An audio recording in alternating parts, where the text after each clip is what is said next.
Compartilhar com vocês a palavra de Deus e convido você para abrir sua Bíblia comigo em Isaías capítulo 44. Isaías 44. Versos 3, 4 e 5.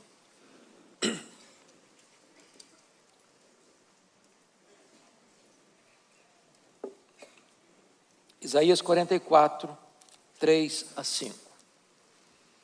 Está escrito o seguinte: porque derramarei água sobre o sedento, torrentes sobre a terra seca. Derramarei o meu espírito sobre a tua posteridade e a minha bênção sobre os teus descendentes. E brotarão como a erva, como salgueiro junto às correntes das águas. Um dirá: eu sou do Senhor. Outro se chamará do nome de Jacó. O outro ainda escreverá na própria mão: eu sou do Senhor. E por sobrenome tomará o nome de Israel. Amém. Há alguns anos eu estava pregando em Salvador, na Bahia. E naquela ocasião eu pregava sobre avivamento. Terminado o culto, havia uma repórter da cidade que estava lá para uma entrevista. E aquela repórter olhou nos meus olhos e me fez uma pergunta perturbadora. Ela me perguntou assim: o senhor crê no que prega? Eu disse: é claro. É claro que eu creio no que eu prego. E ela, um tanto quanto cética, redarguiu: mas o senhor crê que ainda hoje possa acontecer um avivamento? Que Deus ainda hoje pode derramar do seu espírito e impactar uma igreja, uma cidade, uma nação? Eu disse: eu creio piamente nisso. E ela então me perguntou novamente: mas o senhor pode então pelo menos me dar alguma evidência disso? Eu disse: posso. E eu citei para aquela repórter 2 exemplos. Citei, por exemplo, o que aconteceu na Inglaterra no século XVIII. Naquela época, como fruto do iluminismo, uma onda de ateísmo varreu não só a Inglaterra, mas a Europa. Naquela época as igrejas estavam vazias. Pregadores descomprometidos pregavam sermões mortos para auditórios sonolentos. E desciam dos púlpitos para se embriagar nas mesas de jogo. Ninguém acreditava mais que a Inglaterra pudesse ter uma igreja viva, reavivada. Os enciclopedistas diziam que a igreja seria banida da Inglaterra dentro de algumas décadas. A igreja parecia muito mais um vale de ossos secos. Quando todos, entretanto, apostavam no fracasso irremediável da igreja, Deus começa a despertar um grupo de estudantes da Universidade de Oxford para orar por avivamento. Dentre eles estava John Wesley, George Whitefield. E aqueles moços se reuniam periodicamente para buscar a Deus, para confessar seus pecados, para buscar um avivamento espiritual. E foi numa dessas reuniões de oração, numa dessas vigílias de oração, de 31 de dezembro de 1739, às 3 horas da madrugada, que os céus se fenderam. O Espírito Santo foi derramado sobre eles. Aqueles jovens ficaram cheios do Espírito Santo. As igrejas vazias ficaram cheias. Os pastores descomprometidos eram chamas e brasas vivas nas mãos do Senhor. E a igreja foi sacudida pelo poder do Espírito Santo. Os templos ficaram pequenos e eles foram para as ruas, para as praças. E nas praças as pessoas disputavam espaço para ouvir a pregação do Evangelho. Aquele avivamento varreu toda a Inglaterra. Centenas de milhares de pessoas foram salvas. E os historiadores afirmaram mais tarde que foi este reavivamento inglês que salvou a Inglaterra do banho de sangue da Revolução Francesa. Deus pode fazer o mesmo. Deus pode derramar sobre nós do seu Espírito. Mas eu contei para aquela repórter um exemplo mais contemporâneo.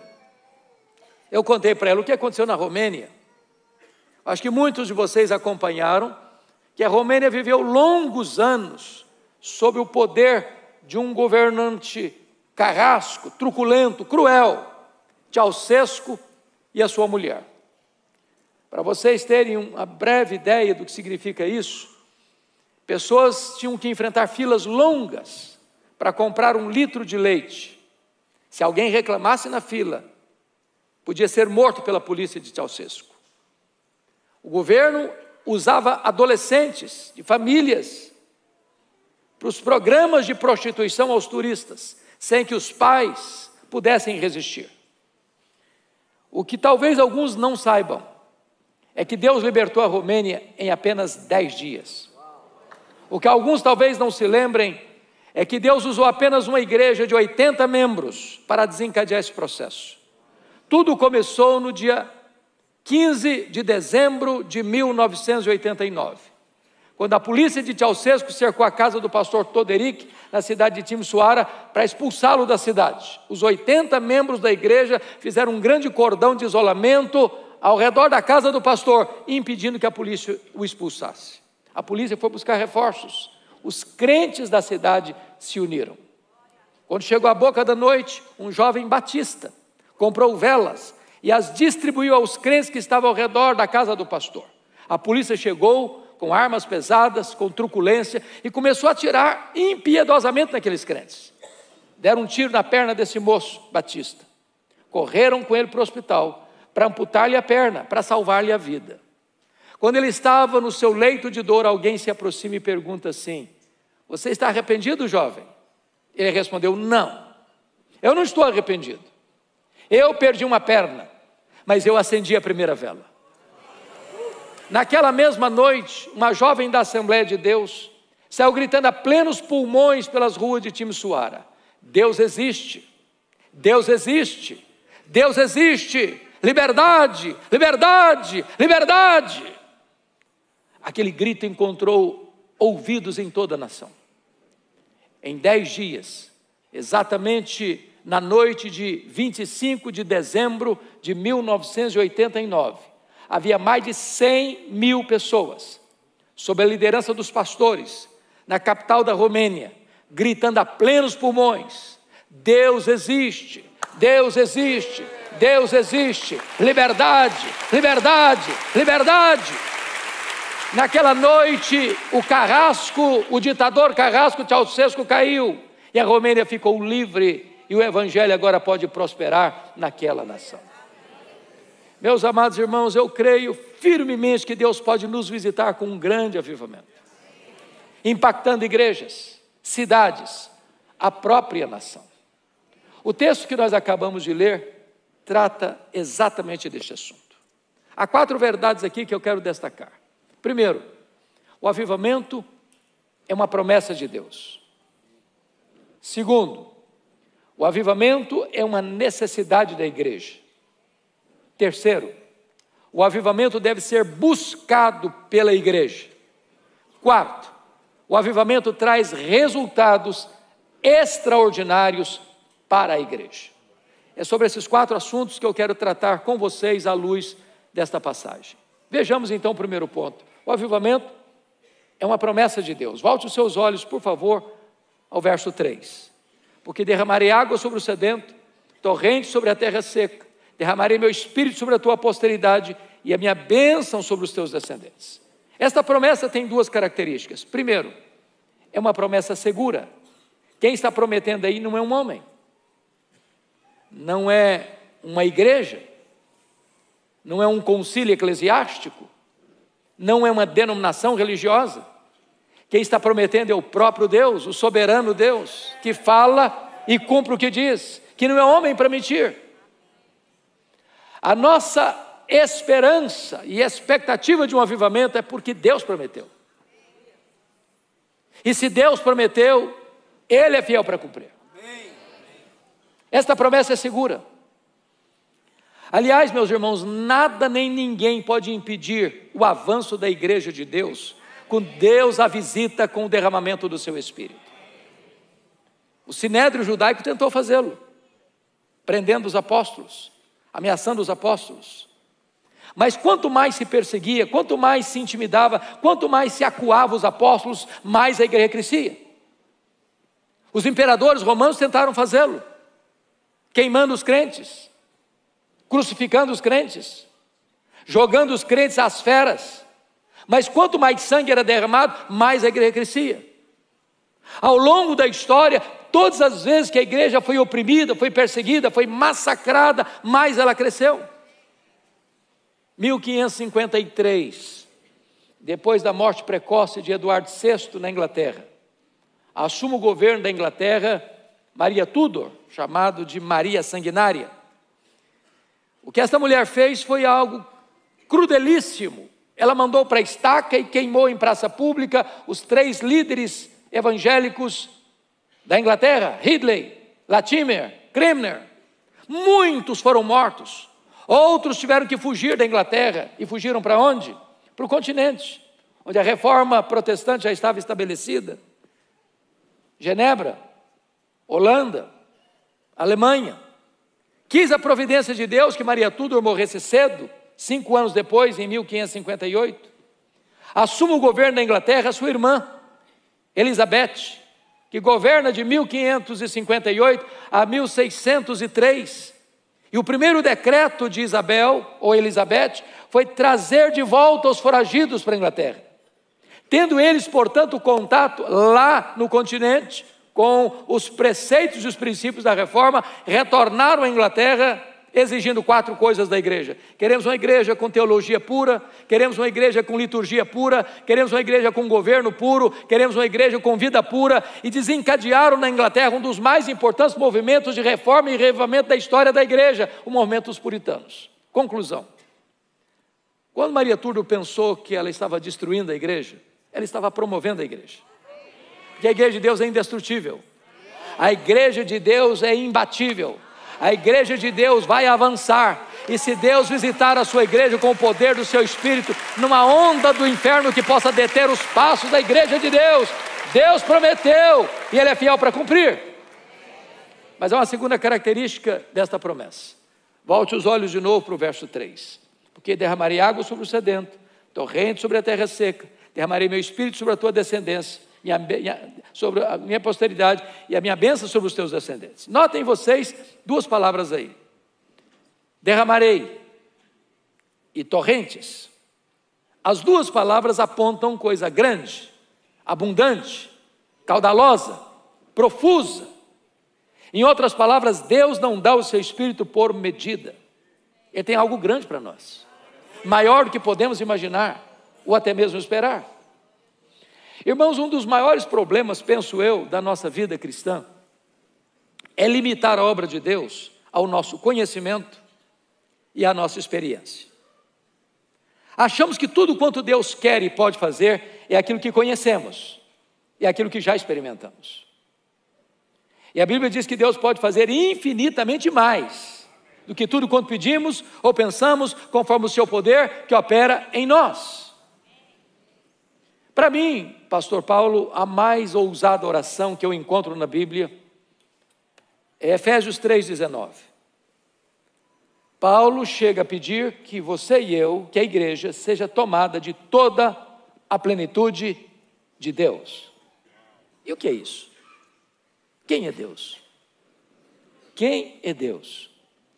Poderíamos apenas lembrar os atributos incomunicáveis de Deus. Deus é autoexistente, Deus é infinito, Deus é imenso, Deus é eterno, Deus é imutável, Deus é onipotente, Deus é onipresente, Deus é onisciente, Deus é transcendente, Deus é soberano, Deus é maior que tudo quanto Ele criou. Mas talvez venha uma outra pergunta: então qual é o tamanho daquilo que Deus criou? Qual é o tamanho do universo? Se Ele é transcendente, Ele está além do universo, Ele é maior que o universo. Mas qual é o tamanho então do universo? Nenhum astrônomo mais perito pode dar essa resposta com total precisão. Mas os estudiosos afirmam que o nosso universo tem mais de 93 bilhões de anos-luz de diâmetro. Isso significa que se eu voasse a velocidade da luz, 300 mil quilômetros por segundo, nessa velocidade, eu demoraria mais de 93 bilhões de anos para ir de uma extremidade à outra do universo. E Deus é maior que o universo. E agora Paulo está preso, está ajoelhado, por esta causa eu me ponho de joelhos, e está pedindo para que você e eu sejamos tomados de toda a plenitude de Deus. Para que você não pense que Paulo está delirando, é que ele diz no versículo 20, o verso seguinte: ora, aquele que é poderoso para fazer não mais, não muito mais, mas infinitamente mais do que tudo quanto pensamos ou pedimos, conforme o seu poder que opera em nós. Ou seja, Deus tem algo maior para nós. Ele pode derramar sobre nós do seu Espírito e sermos todos nós tomados de toda a plenitude de Deus. Mas me permita ilustrar isso de uma maneira mais simples. No século XIX, havia uma família muito pobre na América. Morava na região rural. Essa família tinha 7 filhos pequenos, de 14 anos para baixo. Quando o chefe da família morre, deixando a viúva pobre, endividada e com 7 crianças para criar, e grávida do 8º. Quando nasceu não era o 8º, era o 8º e o 9º, porque eram gêmeos. Os credores vieram, levaram o pouco que ela tinha, e alguém disse para ela: se a senhora não der alguns desses filhos para alguém criar, eles vão morrer de fome. Mas ela não abriu mão dos filhos. Com 39 anos de idade, já estava com os cabelos brancos, de tanto trabalhar na roça para dar pão àquelas crianças. Um dia o 5º filho disse assim para ela: mamãe, eu vou sair da roça, eu vou para a cidade, Deus tem um plano na minha vida. E foi para Boston, em Massachusetts.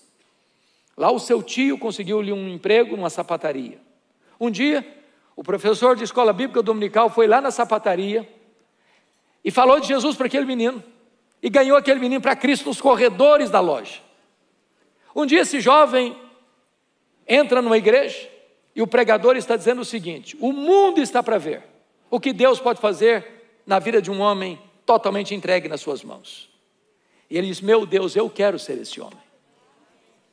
Ele começou a pregar. Um dia ele estava pregando em Chicago, e 2 senhoras idosas da igreja metodista abordaram-no na porta da igreja dizendo assim: nós estamos orando pelo senhor. Ele perguntou: mas por quê? Para que Deus o revista com o poder do Espírito Santo. Esse homem um dia caminhava pelas ruas de Nova York, na Wall Street, quando de repente o Espírito Santo veio com grande poder sobre ele. Ele saiu correndo, entrou na casa de um amigo, entrou no quarto, fechou a porta, caiu de joelhos. Ele diz que parecia que ondas elétricas penetravam pelo seu corpo. Ele diz que ainda que lhe desse toda a riqueza do mundo em troca daquela experiência, ele rejeitaria. Quando ele se levantou dos seus joelhos, nunca mais a história dele foi a mesma. Nunca mais a história da América foi a mesma. A partir daquele dia, aquele homem ganhou mais de 500 mil pessoas para Cristo. Aquele homem era Dwight Lima Moody, um dos maiores avivalistas de todos os tempos. Deus é o mesmo, e Deus pode fazer o mesmo ainda hoje. Deus prometeu e Ele é fiel para cumprir. A promessa do avivamento, ela é segura e ela é abundante.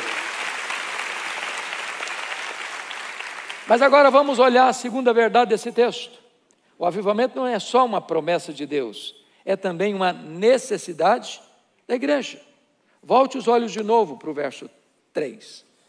Porque derramarei água sobre o sedento, torrente sobre a terra seca, derramarei meu espírito sobre a tua posteridade e a minha bênção sobre os teus descendentes. Há 2 palavras aí, meus amados irmãos, dignas de destaque. Primeiro, terra seca. Segundo, sedentos. Você já viu uma terra seca? Bramando por chuva? Eu tenho tido a alegria e a bênção de pregar na conferência Consciência Cristã, em Campina Grande, na Paraíba, já por 14 anos, na abertura daquela conferência. E às vezes, quando chego ali ao período do carnaval, a terra está seca, rachada, e o gado morrendo de fome e de sede. Aquela terra está gritando por chuva. Mas você já passou sede num lugar ermo? Sem água? O desespero que é. Porque sede é diferente de fome. Se você estiver com fome e você não se alimenta na hora, seu estômago está doendo, está gritando. Mas se você não se alimenta, a dor vai embora. E você jejua um dia, e você jejua 2 dias, e você jejua 3 dias, e você jejua uma semana. Há pessoas que conseguem jejuar até muito mais do que isso. Agora a sede não é assim. A sede é implacável. A sede tortura você. A sede esmaga você. A sede estiola você. A sede mata você. Sabe quando a igreja há de experimentar um avivamento? É quando a igreja tiver sede de Deus, desespero por Deus, fome de Deus. Quando a igreja experimentar aquilo que nós cantamos aqui hoje, quando nada mais importar. Quando Deus for a grande e maior aspiração da igreja. Há muitas pessoas hoje que querem, como cantamos, bênçãos. Não, nós queremos mais do que bênçãos, nós queremos o abençoador. Nós queremos não dádiva, nós queremos o doador. Nós queremos não coisas, queremos Deus. É por isso que historicamente, meus irmãos, nunca houve, nem no registro bíblico do Antigo Testamento, nem no registro bíblico do Novo Testamento, nem na história da igreja, nenhum avivamento que não tenha sido precedido por oração, oração, oração. Antes de Deus derramar o Espírito Santo, Deus está procurando alguém sedento. Antes das torrentes caírem, Deus está procurando uma terra seca. É quando a igreja buscar em oração, mais do que qualquer outra coisa, é que Deus há de derramar sobre nós as torrentes do seu Espírito. Eu tive a bênção, a alegria de visitar a Coreia. Vocês bem sabem que eu, como pastor presbiteriano, Paulo, eu fico triste, o coração às vezes até pesado, de nós estarmos aqui no Brasil há mais de 160 anos, aliás, 164 anos. Se nós somarmos todos os presbiterianos do Brasil, nós não temos 2 milhões de membros, somando todos. Não temos 1.500.000, acho que não chega a isso. A igreja presbiteriana chegou na Coreia 28 anos depois que chegou aqui no Brasil. Eles são mais de 10 milhões de membros. Representam 23% da população da Coreia.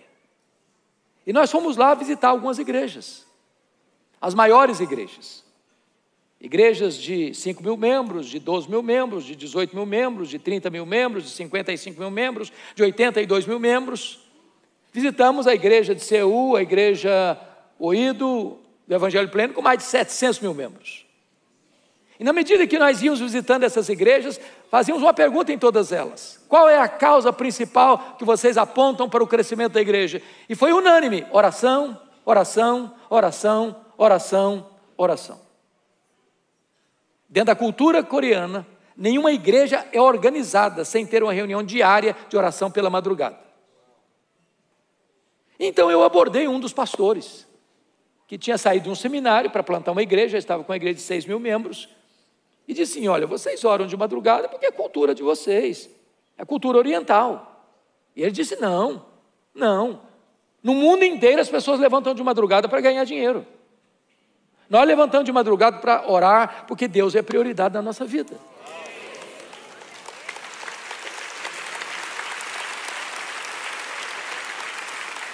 Nós visitamos uma igreja, a igreja Myeonsong, que tinha 4 reuniões diárias de oração. Uma das 4 às 5, outra das 5 às 6, outra das 6 às 7, outra das 7 às 8. Meus irmãos, eu fiquei perplexo, chocado. Nós fomos na segunda reunião de 5 às 6. Eu nunca vi, Paulo, nada igual. Nós nos aproximamos da igreja e eu vi no estacionamento os diáconos com lanternas, com apitos, coordenando o estacionamento. Quando nós entramos, o coral estava togado no púlpito, na plataforma. Não tinha lugar para sentar mais. Eu contei mais de 80 pessoas sentadas no carpete na frente do púlpito, numa das reuniões diárias de oração. Quando aquele povo abriu a boca para orar, parecia, na verdade, que os céus tinham descido à terra. O senso da presença de Deus era algo exponencial. E eu comecei a perceber, então, que Deus derrama água sobre o sedento. As torrentes de Deus caem sobre a terra seca. Se nós quisermos experimentar um grande avivamento, irmãos, primeiro nós precisamos ter fome de Deus, ter sede de Deus e buscarmos a Deus em oração. Eu olho, por exemplo, o que o Senhor Jesus orientou, e foi dito aqui hoje, nesse telão. O Senhor Jesus, antes de ir assunto aos céus, ele disse para os seus discípulos assim: permanecei na cidade, até que do alto sejais revestidos de poder. Ele está falando para um grupo de galileus. E os galileus lá do norte, da Galileia, não eram bem recebidos aqui na Judéia. Aliás, eram tidos como gente de segunda classe. Na verdade, o lugar que eles certamente não gostariam de ficar era em Jerusalém. Eles eram hostilizados em Jerusalém. Eles seriam perseguidos em Jerusalém. Mas Jesus diz: permanecei, até que. Dr. John Stott, tratando dessa matéria, diz o seguinte, que antes de enviar a igreja ao mundo, Jesus enviou o Espírito Santo à igreja, e esta ordem não pode ser alterada. Nós não temos forças, nós não temos poder, nós não temos habilidade, nós não temos capacidade de enfrentar o mundo, nem de impactar o mundo, a não ser se nós formos revestidos com o poder do Espírito Santo. Agora, não há poder sem oração. Nunca houve. Se a igreja quer poder, se a igreja quer avivamento, ela precisa primeiro ser despertada para oração, oração, oração. Eu tive a bênção de visitar, em 1991, um dos grandes avivamentos do século passado, na missão Quacisabanto, na África do Sul. O que aconteceu ali foi algo magnífico. O pastor Earl Stiggin pregava já há 12 anos, armando uma tenda, falando para os Zulus, uma tribo animista, feiticeira, beligerante, com resultados magros, pífios. E um dia aproxima-se do culto, se assenta no último lugar lá na tenda uma senhora, semblante abatido, e quando terminou o culto ela foi ao pregador, Earl Stiggin, e perguntou assim: o senhor pregou hoje que o seu Deus tem todo o poder? Eu falei: sim, preguei isso aqui. É isso mesmo. O seu Deus tem todo o poder? É isso mesmo. Falei: então é do seu Deus que eu preciso. Porque eu tenho uma filha endemoniada, amarrada com correntes, num tronco. Então vamos lá para minha filha ser liberta. E o pastor Earl sentiu um calafrio na espinha. Ele pensou: meu Deus, e se não funcionar agora, o que é que eu vou fazer? Ele chega lá, o quadro é muito pior. A moça estava com um bicho, uma fera ensanguentada, amarrada num tronco, com correntes grossas. E em vão ele tentou expulsar os demônios daquela moça. Chamou os missionários da região, não conseguiram. Amarraram a moça e levaram para um outro local. Ela quebrou tudo por lá, tiveram que devolver a moça num estado pior. E o pastor Erlo tomou a decisão: vou embora. Não tem mais credencial, não tem mais capacidade, não tem mais autoridade para pregar aqui, vou embora. Quando ele estava se preparando para ir embora, o Espírito de Deus segredou a ele e disse: não, você não tem que ir embora, você tem que buscar poder. Buscar poder. E eles pararam tudo e começaram a orar. E oraram. E na medida que eles foram orando, Deus foi trazendo convicção de pecado, eles foram se arrependendo do pecado, eles foram chorando pelo pecado. Nos últimos 3 meses, eles se reuniam 3 vezes por dia, eles só conseguiam chorar, tamanha a convicção de pecados que Deus trouxe sobre eles. Depois de 3 meses de lágrimas, numa determinada manhã, o Espírito Santo foi derramado sobre eles. A primeira coisa que fizeram foi ir naquela casa e, na autoridade do nome de Jesus, no poder do Espírito Santo, libertar aquela moça. Os feiticeiros iam correndo, chorando, sem que ninguém falasse com eles lá no campo, com pressa para acertar a vida com Deus. Quando os missionários levantavam de manhã, tinha 5, 10, 15, 20 pessoas na porta de cada um para acertar a vida com Deus. Eu vi ali um templo construído numa fazenda para 15 mil pessoas, com 3 cultos por dia. Coisas maravilhosas acontecendo, cegos enxergando, paralíticos, tetraplégicos andando, mortos ressuscitando. Eu tive o privilégio de ouvir o testemunho da regente do coral, que ficou 17 horas no caixão, quando estava sendo levada para o cemitério, o Senhor Jesus a levanta da morte. Se você quiser conhecer essa história, há 2 obras disponíveis. Primeiro, Reavivamento na África do Sul, está em português. Segundo, se você tem acesso ao inglês, God Among the Zulus, de Kurt Koch, Deus entre os Zulus, onde todos esses fatos são registrados, narrados com muita eloquência, mostrando para nós que se a igreja se arrepender, se a igreja orar, se a igreja tiver sede e fome de Deus, se ela for uma terra sedenta, Deus há de derramar sobre nós das torrentes do seu Espírito. É promessa de Deus e é necessidade da igreja. Mas há uma terceira verdade nesse texto, meus amados. Primeiro, é promessa. Segundo, é necessidade da igreja. Terceiro, o avivamento deve ser buscado pela igreja.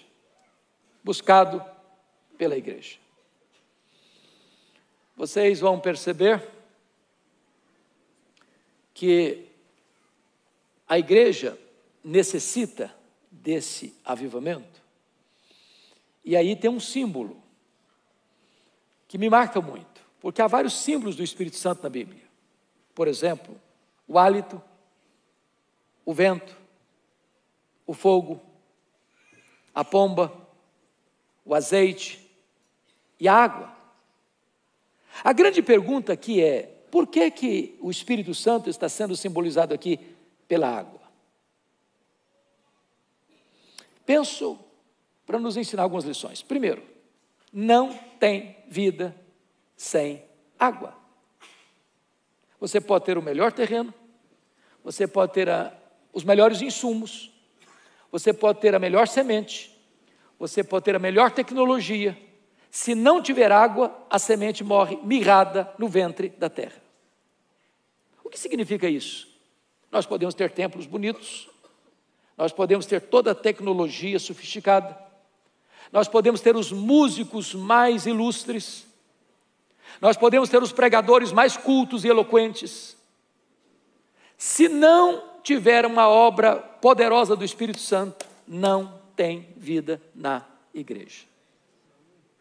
Nós poderíamos usar todos os nossos recursos, todo o nosso conhecimento, toda a nossa tecnologia, toda a nossa metodologia, toda a nossa eloquência, e não produziríamos sequer um convertido. Sem obra do Espírito Santo não tem vida na igreja. Ele quem dá o arrependimento, Ele quem dá a fé, Ele quem regenera, Ele quem sela, Ele quem batiza, Ele quem traz poder para a igreja, Ele quem santifica a igreja. Nós precisamos, irmãos, de termos essa sede de Deus e essa necessidade do Espírito Santo de Deus. Porque sem o Espírito Santo não tem vida, não tem vigor, não tem santidade, não tem poder, não tem capacitação. Mas notem comigo que a água tem uma outra função. A água é necessária também para purificar.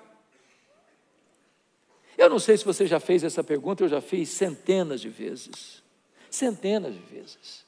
E a pergunta que eu sempre faço é título de um livro de Leonardo Ravenhill: por que tarda o pleno avivamento? Por que ele não chegou? Por que as chuvas são retidas? Por que as torrentes não caem? Por que Deus tem visitado outras nações, noutros tempos, noutros lugares, e ela ainda não está caindo aqui? O que retém as chuvas? Meus amados, só uma coisa que retém as chuvas do avivamento: é o pecado. Quando Elias subiu para o Carmelo para pedir chuva, antes de subir para o Carmelo para pedir chuva, ele tirou o obstáculo do caminho. Ele tirou o Baal do caminho. Não adianta mudar o Baal de lugar. Não adianta botar novas roupagens em Baal. Não adianta dar outros nomes a Baal. Enquanto Baal não for removido, as torrentes não descem. O problema da igreja contemporânea é que muitas vezes ela está imitando o mundo, está copiando o mundo. Se você olhar para a vida de um crente hoje, de um não crente, parece que não tem tanta diferença. O índice de divórcio na igreja é quase o mesmo fora do mundo, lá do mundo. O índice de rapaz e moça que vai para a cama no namoro é quase o mesmo lá do mundo.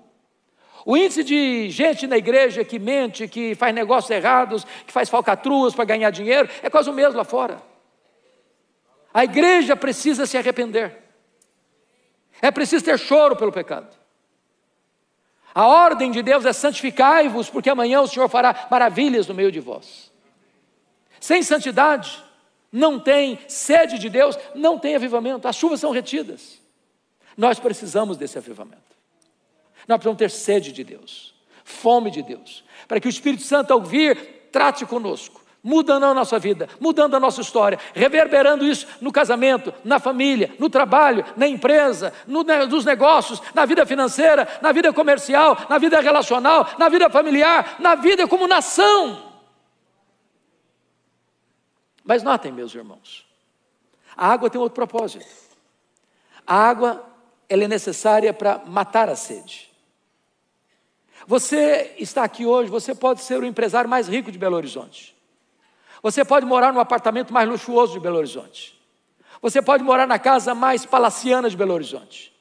Você pode ter a conta bancária mais robusta de Belo Horizonte. Você pode ser a pessoa mais conhecida e popular de Belo Horizonte. Você pode ser a pessoa com mais medalhas de honra ao mérito de Belo Horizonte. Se você não for cheio do Espírito Santo, a sua vida continua vazia. Coisas não podem satisfazer o homem. Deus colocou a eternidade no nosso coração, e tudo aquilo que é terreno, e tudo aquilo que é material, e tudo aquilo que é apenas para esta vida, não pode satisfazer o homem. Só Deus pode fazê-lo. Só Deus pode preencher. Só o Espírito Santo pode dar sentido pleno e maiúsculo à sua vida.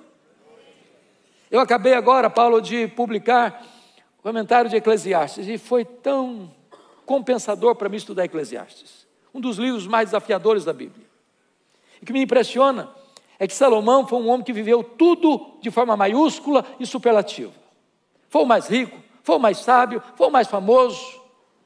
E tudo que ele pôs a mão parecia que era grande. Construiu casas, construiu jardins, construiu açudes, construiu tantas coisas, e ele buscou a felicidade nas festas, buscou a felicidade no vinho, buscou a felicidade na riqueza, buscou a felicidade nas realizações, buscou a felicidade no sexo, buscou a felicidade em tudo que o mundo podia oferecer para ele. Ele diz: tudo que os meus olhos desejaram, eu atendi, tudo que o meu coração desejou, eu dei para o meu coração. Ele vivia uma vida superlativa, e ele vai chegando à conclusão de que tudo que o mundo oferece debaixo do sol é vaidade, é bolha de sabão, é vapor, é fumaça, não tem consistência, não satisfaz, não preenche o vazio. Nós precisamos do Espírito Santo de Deus, porque Ele preenche o vazio, Ele dá sentido à vida. É por isso que nós precisamos de um grande avivamento espiritual. Mas, meus irmãos, eu gostaria de olhar o quarto ponto. O avivamento traz resultados extraordinários para a igreja. Confira comigo, por favor, o primeiro resultado no versículo 4. E os teus descendentes brotarão como a erva, como salgueiro junto às correntes das águas. O primeiro resultado de um avivamento, irmãos, é um crescimento numérico exponencial. Eu sei que esta igreja é uma referência de crescimento no Brasil. E talvez um dos grandes perigos da vida é nos acostumarmos com o bom e dizermos: não, já temos tudo, não precisamos de mais nada. E eu creio que o que Deus já fez até hoje é medida mínima do que Deus vai fazer amanhã. Vocês moram numa das maiores cidades do Brasil. Vocês já imaginaram o que é essa cidade toda saber que o Espírito Santo está agindo poderosamente neste lugar? Vocês já imaginaram se acontecer aqui o que aconteceu lá no livro de Ruth? Aconteceu um rumor em Belo Horizonte, que aqui na Batista Central tem pão quentinho dos fornos celestiais. Vocês já imaginaram se impactar Belo Horizonte a ponto das portas desta igreja não comportarem, ainda que vocês façam culto todo dia e várias vezes por dia? Deus pode fazer isso. Os descendentes de Abraão vão brotando como salgueiros junto às correntes das águas. Eu anseio por isso, eu almejo isso. A maioria dos templos evangélicos estão plantados em ruas, em avenidas, onde milhares e milhares de pessoas passam todo dia, toda hora, e às vezes não são impactadas.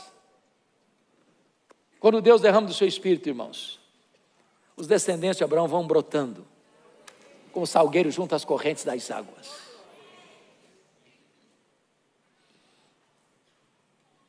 Eu acho que todos vocês conhecem o testemunho de Ronaldo Lidório, amigo querido, homem de Deus, de como ele foi plantar uma igreja entre os Concombas, em Gana, na África. O Ronaldo gastou alguns dias no meio de matas, pântanos e alagados para descobrir onde estava o povo que ele queria alcançar. Não encontrava no mapa. Quando ele chega lá em Coni, entre os Concombas, ele fica 3 meses orando e jejuando para Deus lhe dar uma estratégia para alcançar o povo. Depois de 3 meses de oração e jejum, Deus fez o primeiro milagre. O povo não aprendeu o nome dele. Ronaldo era um nome impronunciável para eles. Então trocaram o nome dele por um nome africano, Umborbe. E Umborbe significa o homem que diz que existe um Deus. Quando ele chegava numa aldeia, alguém lhe perguntava assim: qual é o seu nome? Ele respondia: eu sou o homem que diz que existe um Deus. Isso provocava uma segunda pergunta: quem é o seu Deus? Então ele dizia assim: reúna o povo da aldeia, que eu lhes contarei quem é o meu Deus. Não existia melhor exórdio, melhor introdução de sermão do que o nome dele. Foi dessa maneira que uma mulher de uma aldeia vizinha, sabendo que lá em Coni tinha um homem que dizia existir um Deus vivo, verdadeiro, ela faz uma viagem, 3 dias a pé, com a criança à beira da morte, enrolada em trapos, com a pele praticamente necrosada. Ela chega em Coni e pergunta: o senhor é um homem que diz que existe um Deus? O Ronaldo diz: sim, sou eu. Eu gostaria de saber se o seu Deus pode me ajudar, porque todos os deuses que eu conheço não puderam fazer nada por mim. Se o seu Deus tem poder, peça o seu Deus para curar a minha filha. O Ronaldo desembrulha a criança dos trapos. A criança estava com ferida da cabeça aos pés. O Ronaldo pegou aquela criança e fez uma breve oração. Disse: meu Deus, este povo não sabe que tu és o Deus vivo. Este povo não sabe que o teu filho veio ao mundo, morreu, ressuscitou, e tem todo o poder e tem toda a autoridade nos céus e na terra. Meu Deus, por amor do teu nome, para a tua glória, para conhecimento do evangelho entre esse povo, cura essa criança, Senhor. Embrulhou a criança nos trapos, devolveu a mãe da criança. Ela pegou o caminho 3 dias a pé para a sua aldeia. Quando ela chega na sua aldeia e desembrulha a criança, nem cicatriz de ferida havia mais no corpo daquela criança.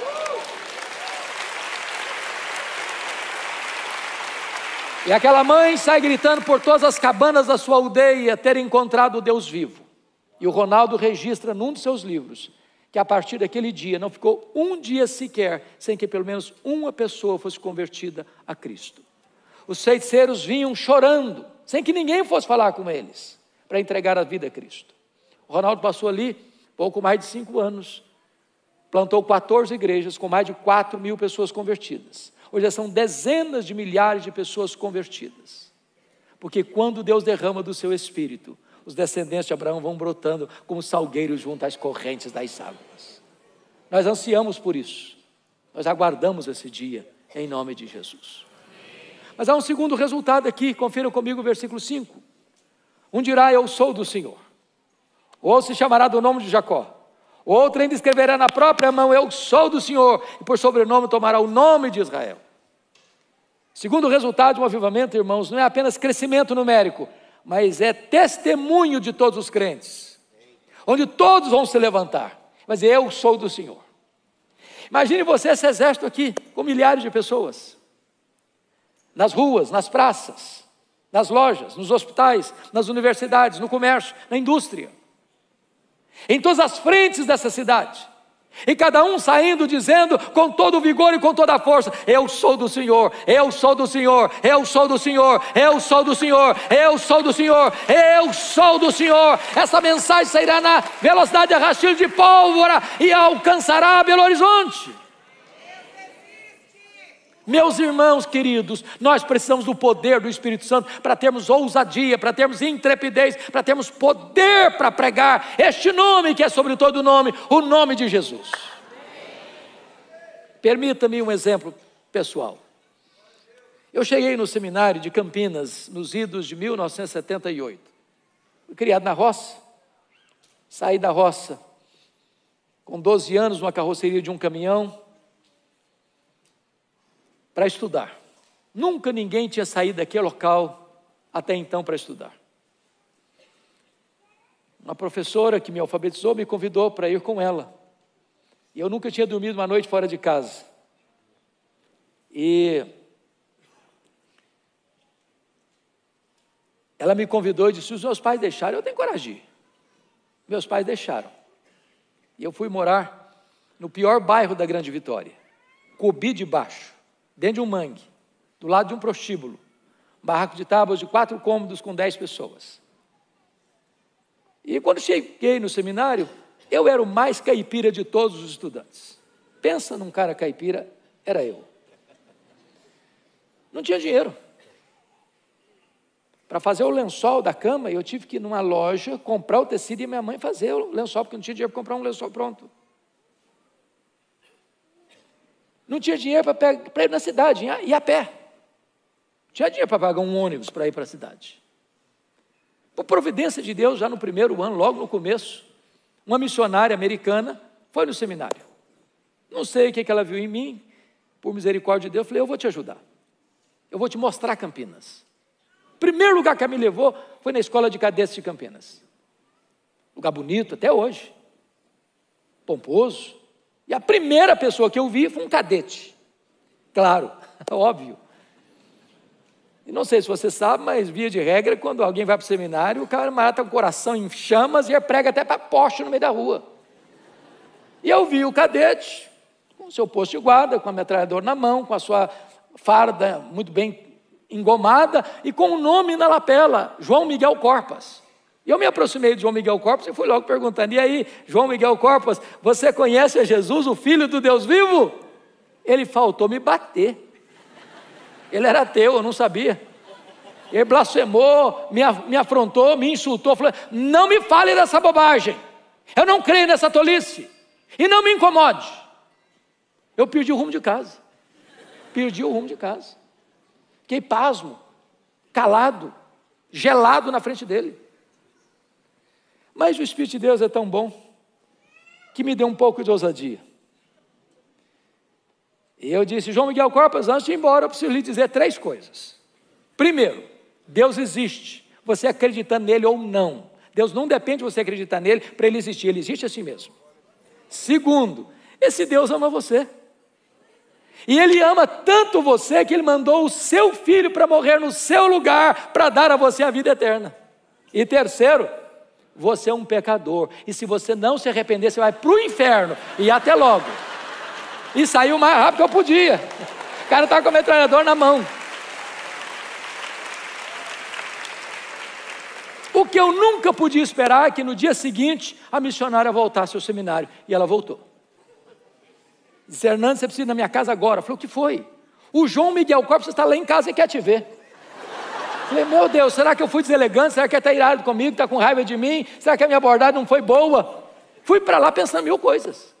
Quando eu chego na casa daquela missionária, ele estava sentado no fundo da sala. Quando ele me viu entrar, ele se levantou do sofá e correu na minha direção, me agarrou pelos braços, quase me tira do chão e me balançou e disse: por favor, me fale do seu Deus, me fale do seu Jesus.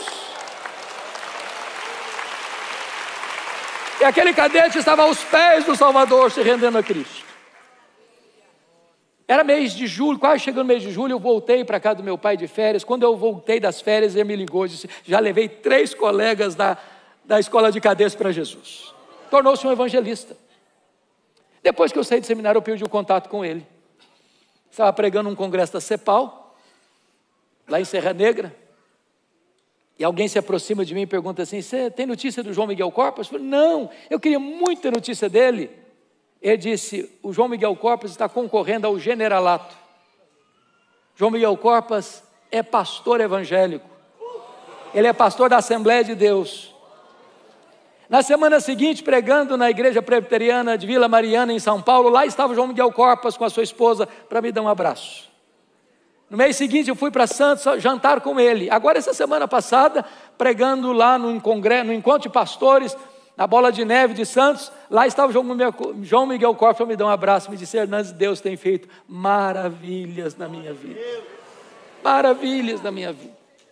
Isso me trouxe à memória um versículo da Bíblia: abra a tua boca, e eu a encherei. Não é o seu conhecimento, não é a sua eloquência, não é a sua abordagem, é o poder do Evangelho, é o poder do Evangelho. Então abra a sua boca e fale deste nome, porque é impossível você estar tomado pelo Espírito de Deus, revestido com o Espírito de Deus, com um grande tesouro que pode libertar os cativos, dar vista aos cegos, levantar os caídos, e você ficar calado. É hora de falar.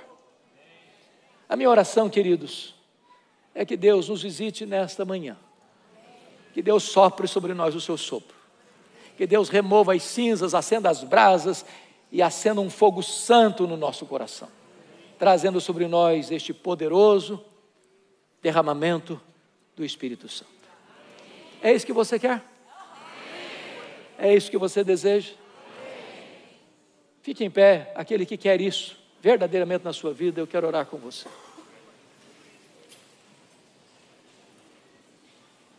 Deus bendito, nós te adoramos nesta manhã, porque a tua palavra é confiável, a tua palavra não falha, a tua palavra é viva e poderosa, e aquilo que ela promete, tu tens poder de cumprir. E aqui está esta igreja, ansiando, desejando ardentemente uma visitação do céu, um derramamento do Espírito, um avivamento espiritual. A tua palavra diz que o Senhor lá do céu está olhando e procurando um homem, uma mulher, um jovem, uma criança, cujo coração seja totalmente teu. Ó Deus, olha do céu e vê agora esta congregação. Vem visitar esta vinha, Senhor. Se tem alguém aqui com o coração apagado, triste, abatido, sem ânimo, sem vigor, sem entusiasmo, na mornidão espiritual, reavive este coração, Senhor. Se tem alguém aqui, meu Deus, que se desviou da tua palavra, se desviou do Evangelho, está longe do teu aprisco, traz de volta, Senhor. Se tem alguém, meu Deus, que caiu num fracasso moral e acha que não tem mais jeito, não tem mais esperança para ele, levanta essa pessoa, Senhor. Se tem alguém aqui, meu Deus, que já foi gente de linha de frente, mas que deixou o arado e abandonou e não quer mais, se decepcionou, meu Deus, restaura esta vida. Se tem alguém aqui, Senhor, que tem dificuldade de crer, ou que não entende essas coisas, ajuda na sua falta de fé.